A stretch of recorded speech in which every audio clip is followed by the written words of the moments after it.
it was a very big finding for me that I was an artist. It was a huge thing to feel seen. And you don't make movies for nothing, or you don't make art for nothing. Suddenly you have to shout it out and to spread it so strongly because I haven't felt heard or seen in my family. So that's why I needed to do a movie to spread it out there, because I needed to be like, can you see me? Yes. Yeah. Can you see my anger? Can you see all that? Yeah. Because it wasn't possible in the intimacy of my family. Welcome to Première, Personne, a podcast about vulnerable storytelling where we unpack the transformative power of first-person narratives. I am your host, Brune Smith. This episode is sponsored by my writing coaching services. I believe in the healing power of tough stories, and the world needs to hear yours. You have a book in you. Whether you're intimidated by the act of writing and have no idea where to start, or you've been writing for years, you need a supportive sounding board. Someone who will provide structure, accountability, and generous feedback so you can tell your story in a way only you can do, in spite of your inner critic. As everyday life informs our writing and vice versa, my conversations with the writers I help month after month often go beyond just the writing. This is deep one-on-one work, which also means spots are limited. So if you want to get writing, keep writing, and get to that finish line in a way that feels like you, book your free consult with me today at tinyurl.com/brunesmith. The link is in the show notes. It's a link to my calendar where you can directly schedule our video call. I'll help you unleash your writing power and we'll figure out your next steps.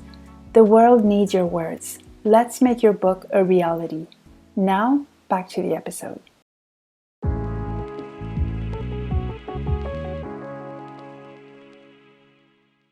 Once in a while, you come across somebody's body of work, of art, of political acts of reinvention, or all of the above, and you can just tell. There's no limit to the guidance and contribution they're going to keep bringing to this world. Today on the podcast, I'm honored to get to amplify the voice of one of the people who I've looked up to the most over the last 10 years. With the level of art and conversations that she's been bringing to the table, for me, she's right up there with Roxane Gay, Ocean Vuong, Jamila Jamil, Liz Gilbert, or Glennon Doyle. She's been on dozens of French podcasts, and I thought it was high time she was interviewed in English so that the rest of the world can get to know her, especially since her paradigm-shifting movies are available online in English and other languages. I'm talking about the incredible French-Vietnamese documentary filmmaker and all-around creative being, Mai Ua.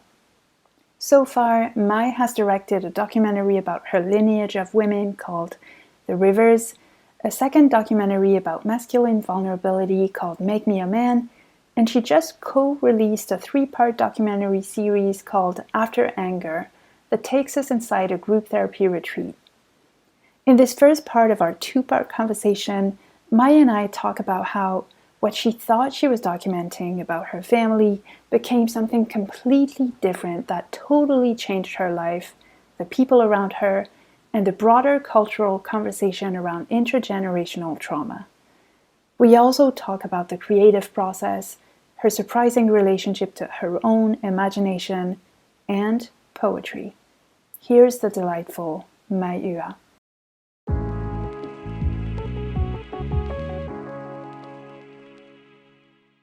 Hello, Mai.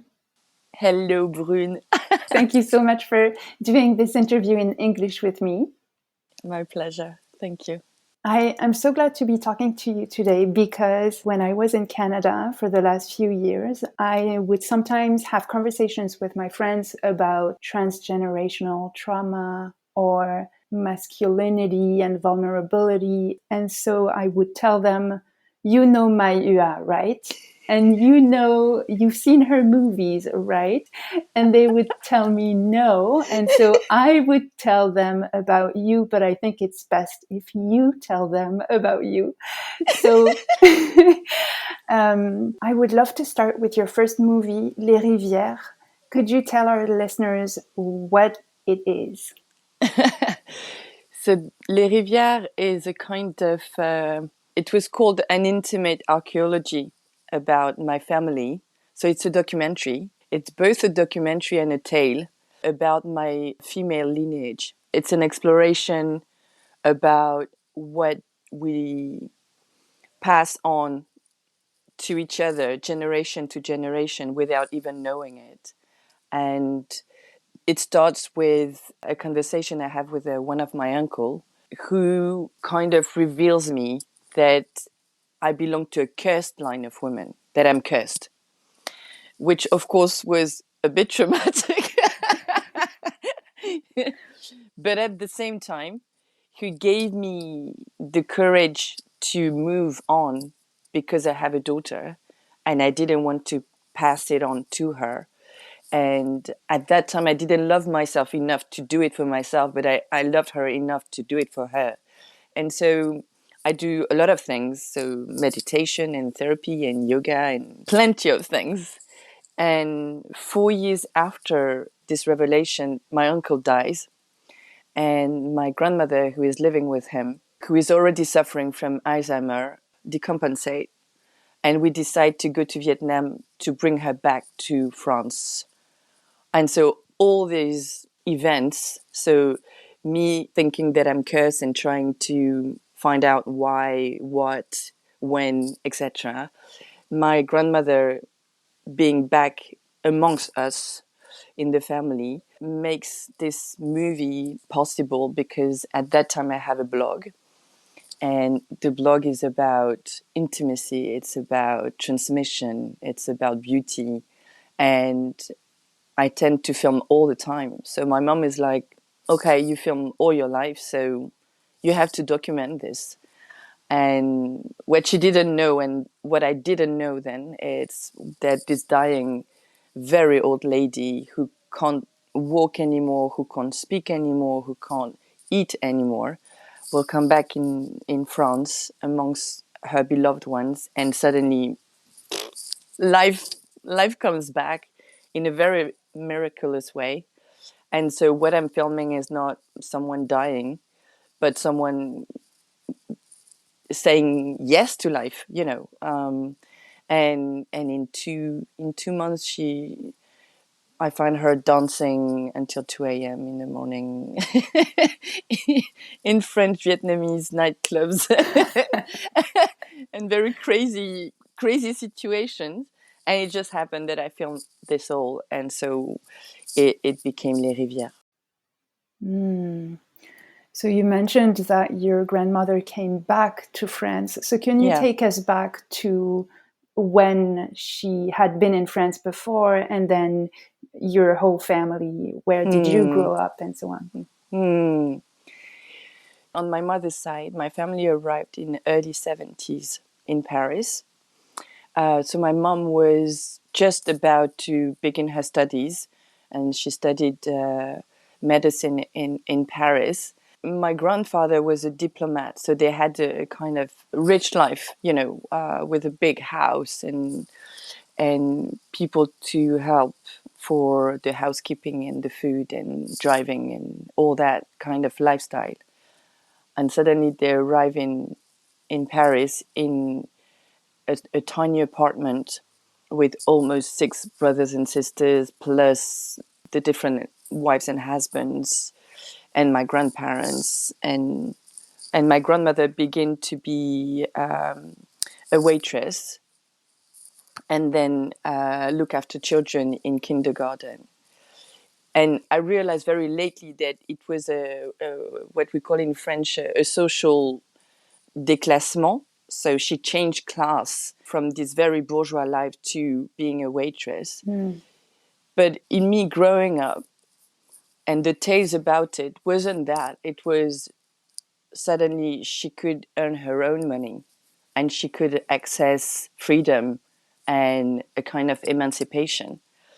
And so I think that's when the story of women in my family began to change, where suddenly new horizons were provided for this Vietnamese family. And my mom could access studies in medicine, and she became a doctor. My grandmother lived, and my grandfather, after, they lived for 40 years in France. And so when my grandfather, at the end of his life, fell sick, he had a cancer, there had been a whole fantasy, a family fantasy about going back to your homeland, which is Vietnam. And we would have tons of stories about people, feeling so welcoming back, people who had difficulties walking in the streets of Paris, and suddenly they come back to their hometown and they can walk again, and they don't have any breath problem or any skin problems or all these things. They have sweet dreams, and there is this whole family fantasy building up, and we decide together to bring them back to Vietnam. And that happens, I think, in 2009. So after 40 years, with my mom, we take the plane with them. My uncles are waiting for them in this beautiful house in the suburb of Ho Chi Minh City, with papaya trees and avocado trees, and people holding the house again and preparing food again. And actually, it's a disaster. I mean, my grandfather, who was really weak already, he couldn't walk anymore. He was literally in a kind of in-between state between life and death. And my grandmother, who was already not very keen on going back to Vietnam, realized that she doesn't know this country anymore. She doesn't know anyone anymore. She doesn't have people there. She has her two sons, but not all the daughters and the grandchildren and the life around, and people dancing and people from the canteen every week. Oh no, not every week, every noon. And so she loses all her social network and all her home, actually, because home is where the people you love are. And you know that, isn't it? And so she wants to come back home, but her husband is dying. And so there is this thing about, let's wait. And the horrible thing is that my grandfather is dying, but he doesn't die. And so she waits. And for 4 years, the situation won't evolve for him. Yeah. So he will stay in this in-between state, not dying, not recovering, and she will be declining progressively until she really loses everything of her teeth and her mental health and her health, and up to a point where my mother is like, why are we doing that? Why are we imposing to this woman that she waits for her husband to die in a country that is not her country anymore? So it's a horrible, tragic situation. But it's the situation where we're like, actually, what we're doing right now by not taking decision is sacrificing the life of this woman for the sake of a woman should be next to her dying husband. But actually, we are going to lose both of them. Right. And so we have this moment where we are like, okay, we need to bring her back to France.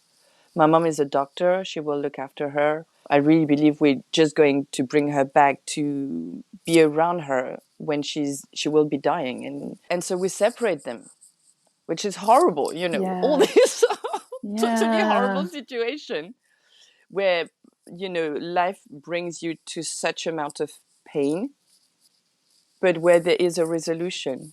And so we separate them. So he stays on his own with my uncles in Vietnam. With my mother, we come back with my grandmother, and my grandmother lives with my mother. And super quickly, like 2 months after, she's dancing until 2 a.m. and so on. So, I'm like, if it was in a fiction, I would say, this is a bit too much. Right. the script is a bit too much, but it's real life, you know. I think that's what so beautiful about telling human stories, documenting them. It's when you're going to the threshold of your imagination, where imagination can't go, and life proposes you something.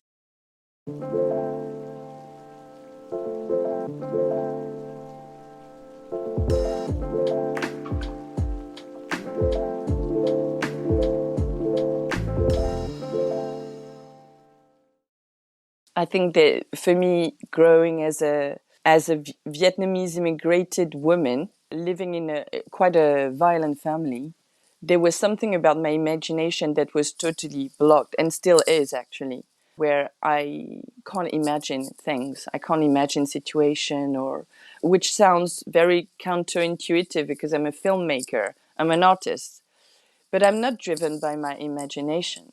I'm not driven at all by that because I don't have anything around that topic. What really moves me and makes me create is life itself. It's and it's okay, you know. I think it, maybe someday I will recover that capacity to imagine things, you know, a capacity to dream. You know, you hear all the time, you know, you should dream and follow your dreams and make it possible and all that, and like, I don't know what you're talking about. Yeah, because you have a different relationship to your dreams. Because you do have a relationship with them. Tell us about Yeah, that. Yeah. yeah. My dreams are quite tragic. And I follow them in the way that I'm like, okay, my dreams are a kind of reality. It happens to me when I have a dream, and I talk about it in Rivières. There are 3 dreams that I really listen to, that are very tragic or melancholic, or but they guide me in, okay, my anxiety is here, or my fears are here. My dreams are revealing a lot of my fears. And this is guiding me. Not that my life is fear driven. It's not about that. It's about, okay, there are fears here. Let's explore that. Let's call someone who can give me some answers about that. Let's call my mom. Okay. So this is what it is about. So this grandmother coming back to our life is actually my line of women suddenly being reconstructed, and then something is moving through that, and energies are flowing again. Everything that was kind of frozen, like the Canadian rivers, you know, they're frozen, and then one day in spring all the ice is breaking, Right. and the rivers are flowing again. And I think this was exactly, in French we call it la débâcle. Yeah. I don't know the English word, but there is a specific word about that. And it was exactly that. My grandmother came back, and suddenly all the neurosis, all the relationship that were frozen by her leaving us, by Right. the silence between us, the non-communication about our anxieties, our pain, our fears, it's suddenly possible because she's back and not dying. And that when someone is about to die, and not die, don't die, there is a mourning of the dying process, you Right. know, which is super weird, actually. And after the person is recontacting all her ghost, all her life, everything at the same time, you know, it's not just, oh, like in movies, and then, you know, she recovered and was healthy and life was Right. beautiful. No, actually, life is not beautiful. After she recovers with all her anxiety and her bad character and her neurosis. Yeah, and that's in the And movie. yeah. And so the movie is about that also, how you integrate life, but as a whole, not just as the nice story about Right. this old woman who recovers and survives.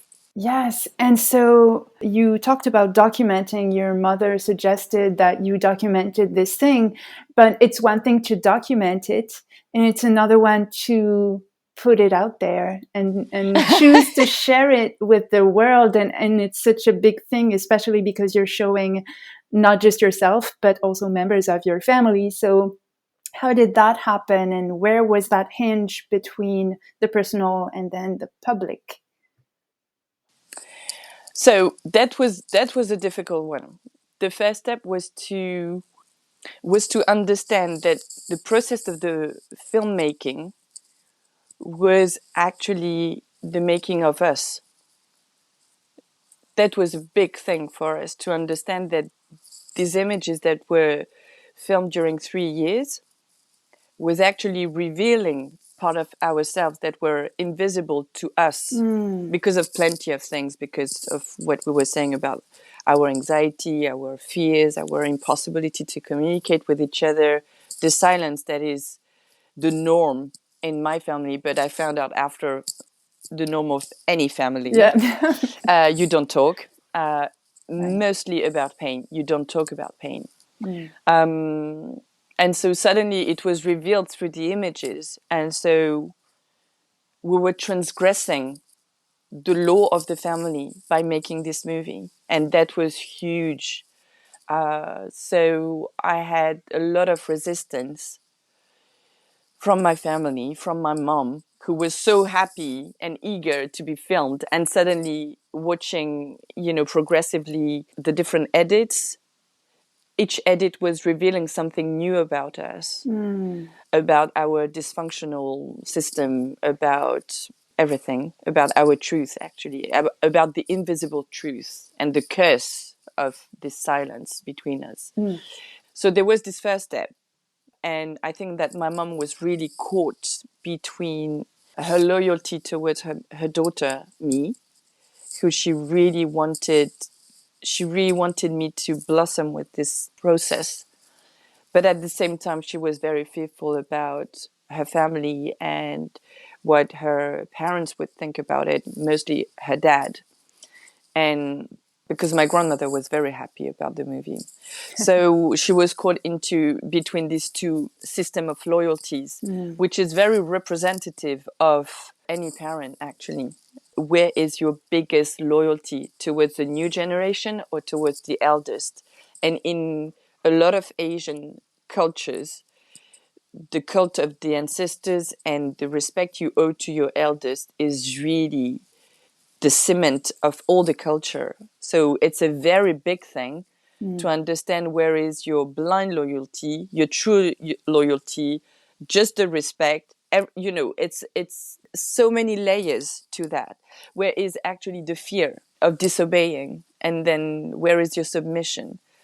So you have all that to work on, and you realize that the key of this rhythm of processing is not yours, because it was me who was knowing when to stop, when to go on, when I would launch the movie, etc. So my mom was really triggered. It was a very hard process for her. And then from the very start, it was a project that was meant to be published. Okay, yeah. It was born in the blog that I was sharing with my community at that time. After I didn't have any support from cultural institutions in France. So it was crowdfunded by my community. So there was a lot of support and love and kind of healthy expectations from my community. And so it was meant to be published anyway. And so after, when I finished the movie, I shared it. So I didn't have any institution again, or TV, or no one supporting this project, because at that time it was pre Black Lives Matter and all the discussion we're having about people of color, mostly in France. I mean, France is really, it's not Canada. I tell you, it's really not Canada. And the resistance around this subject is so big in France. And at that time, it was not even possible to mention this. And so it was really seen as, okay, so it's about 4 French Vietnamese people. Right. So it will just have interest of the Vietnamese community. It's not very universal. So it was seen as being very little and all that. And so I was like, okay, so no one wants this movie on a cultural, institutional French level. Right. But anyway, I need to share it with my community, because they're the one who have founded it, and it was supposed to be public right from the start. Right. And so I really literally, put a trailer together, put a website together, put it on Vimeo, was searching for the VOD modalities and so on, and I pressed enter like that, and actually there was suddenly an amount of emotions and sharings and what you're saying, people who are like, do you know this movie? You have to watch this movie. And it was really from word to mouth. I can't Yeah, remember like yeah, organic. it Yeah. was very, very organic. Mm.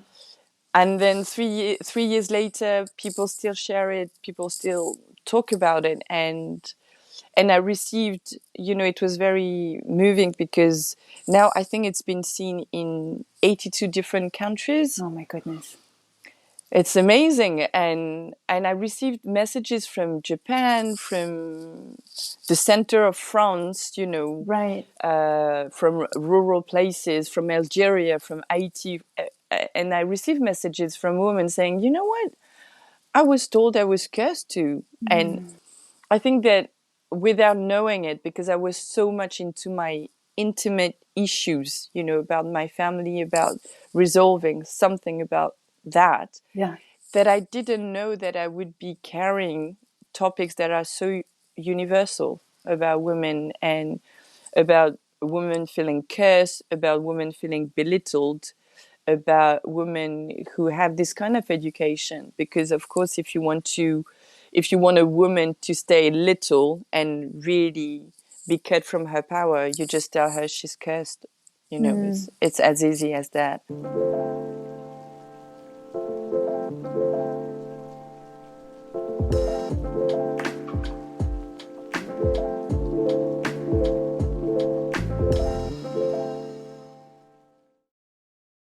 When you're immigrant, your family is everything. You don't have anything else than your family. And the Vietnamese culture is very linked to family too. And so, from that perspective, from that experience, you have something to say about family that is broader than just your community or just you being an immigrant. But as such, you have something universal to say about families. So, And so universal, in fact, that many members of your community offered to translate the subtitles. yeah. So one day I received a mail from Tokyo, from a woman I didn't know at all, who just, she had how do you say that, a file attached. And I opened the file and there are 50 pages of Japanese. I didn't understand anything about it, but Yeah, it was just a translation of everything. And I was like, the what? subtitles. Exactly. It wasn't subtitles at that time. Ah, She yeah. transformed it into subtitles after, which is also a very big amount of work. But she was like, I needed to have this experience to really translate this into my own language. And after, I really wanted any Japanese woman to access this movie, because I think that in Japan, that was her thinking, but she said, I think in Japan, women they don't even have words to explain their experience anymore. It's so violent, and so I want Japanese women to have access to that. And after, I had 3 people proposing at the same time to translate it into Spanish. And so it was the same, and lately in Italian also. But I also have it translated into Vietnamese, into German, into English. So my next goal is Arabic. I would Yeah. love to have Arabic translation for the movie. But yeah, it's very beautiful. It is. And how has it changed your life, that movie?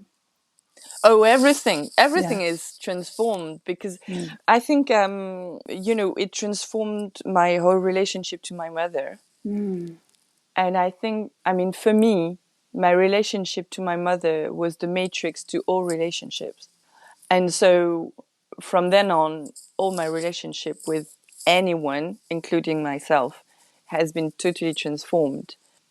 How can I say that? It was just that Les Rivières made it compulsory for me to acknowledge that I was limited in the way I was envisioning this relationship and my anger around it and the pain around it. And that it was required not only for the movie but for myself and for my children once again to heal that, or at least try to.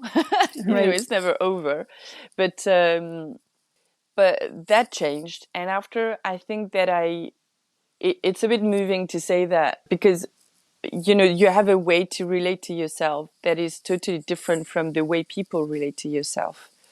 And it was a very big finding for me that I was an artist.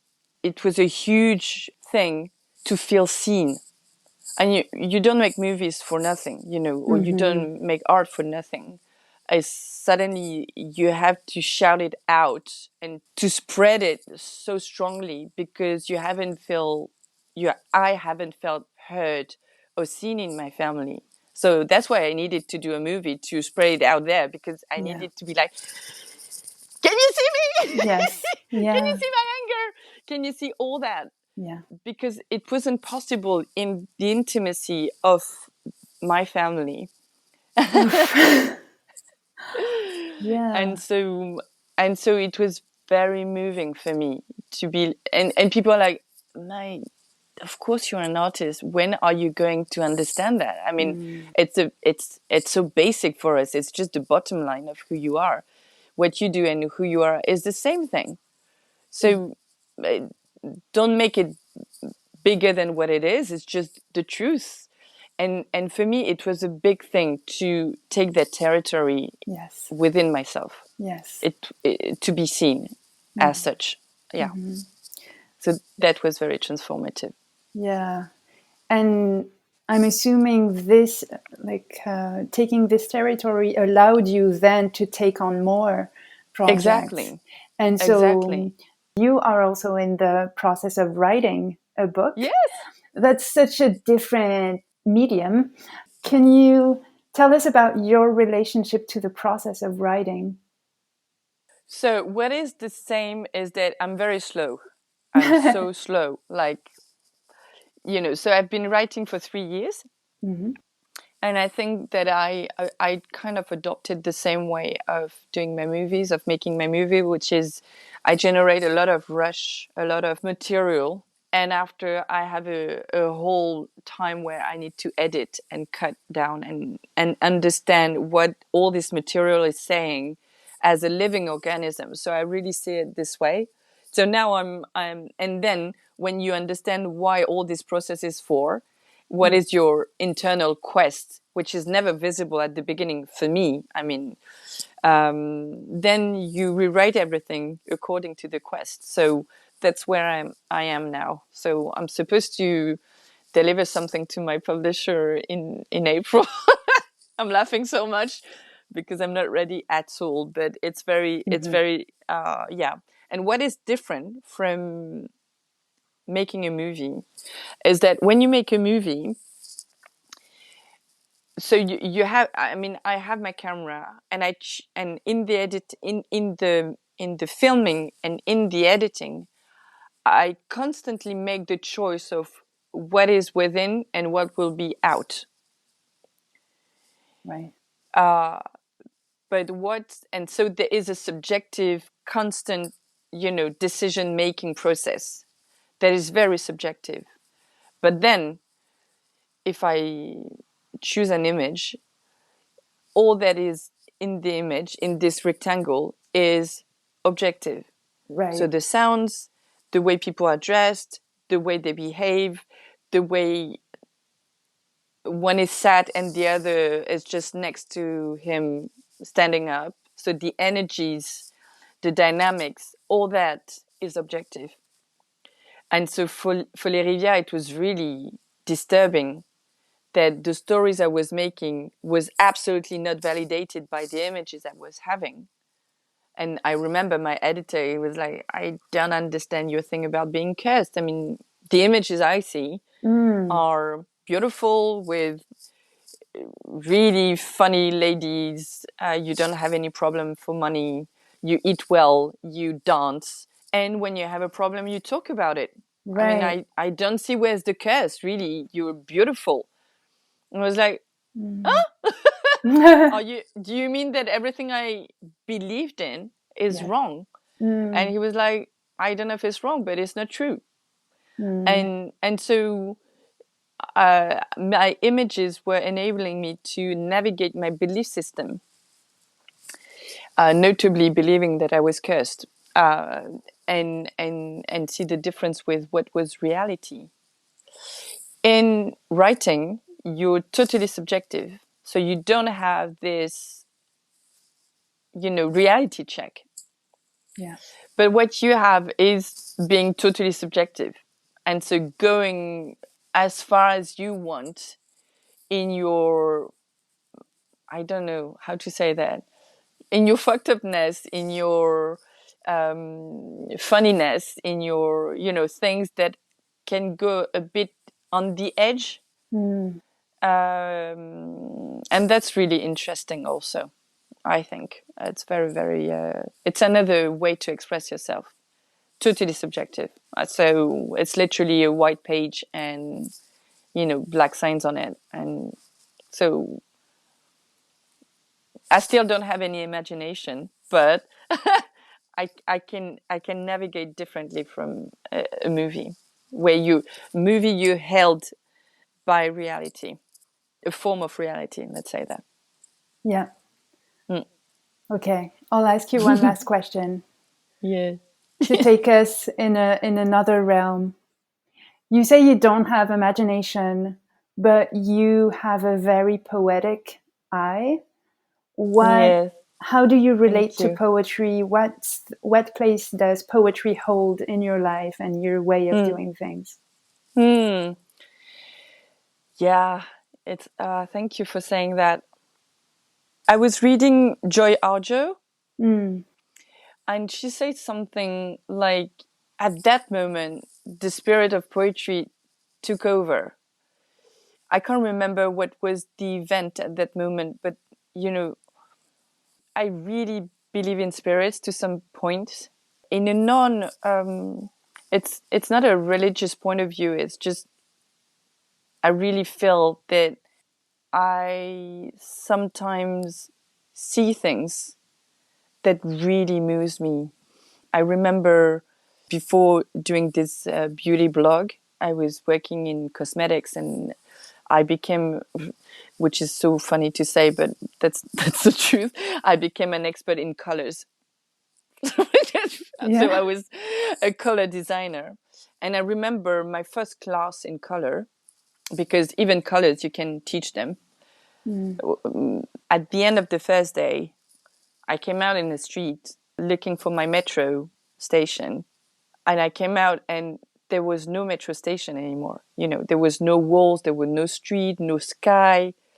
There was no conceptualized reality around me. It was only blues and grays and ochre yellow, and it was even talking about it right now, and it happened 15 years ago. It's so moving that Mm. suddenly I had access to a kind of mystical experience where there is no conceptualized truth. There is no thoughts. You just have a direct experience of life itself, just in another form that is not thought about. So there's no nose, there's no eye, it's just shades. And I think that ever since, and before already, but since I could get access to this other reality, that is poetry. That is suddenly you swing into another realm that is blowing, in your cells or something. And it's you just have your eyes like that, and you're caught by that form of inspiration that can come from anywhere. And the only thing you can do is to work your flexibility and your access to it. Mm. But you just, once you've seen it, you just know it exists, it. And maybe it's not what spirits are like, or but I know that this realm exists. It's just up to me to access it. And so I think that's where when I began to film after in the blog and after in my movies, I'm so moved by just leaves and the wind passing by. And I just saw that these emotions were to some extent translated into my writing or my images, and that transcription was then carrying this emotion to people. And so I had this kind of medium by words or by colors or motion pictures to transmit it to other people who don't always see the wind in the leaves. Mm-hmm. But to some extent, they are placed into a dark room onto a seat, and suddenly there are these images that are so big, and they receive them. And I really think movies are rituals. I mean, I see them like that. I see them like it's not philosophical, it's not political, it's something else that is about suddenly you take an appointment with a poetic point of view and you receive it, and these images are bigger than you. And sometimes you're with your mother next to you and with your friend next to you, and you receive them at the same time. And I always feel so blessed when I listen to the crowds or the audience reacting at the same time, laughing at the same time, weeping at the same time, or holding their breath at the same time. And I find that we don't have collective experience so much now that enables people to feel the same thing or have their body, moved by the same waves at the same time. And I feel when you do your storytelling and you have your microphone and you have your crowd, I think that's what we feel also. It's a ritual where you have an appointment with poetry, with the spirit of poetry, whatever the shape is. And I find it's very beautiful, and we really need that. I It's not, agree. we had all this debate in France during the coronavirus about essential, what was it? Essential activities like food, and against non-essential activities. And we would see all these bookshops, being, banned, and with, tapes around the corners in the shops where it would be split between essential and non-essential. I think if poetry and art is living the human life, the human won't live anymore. I really believe that it's really essential. So Yes. Thank you so much, Mai. thank you, Brune.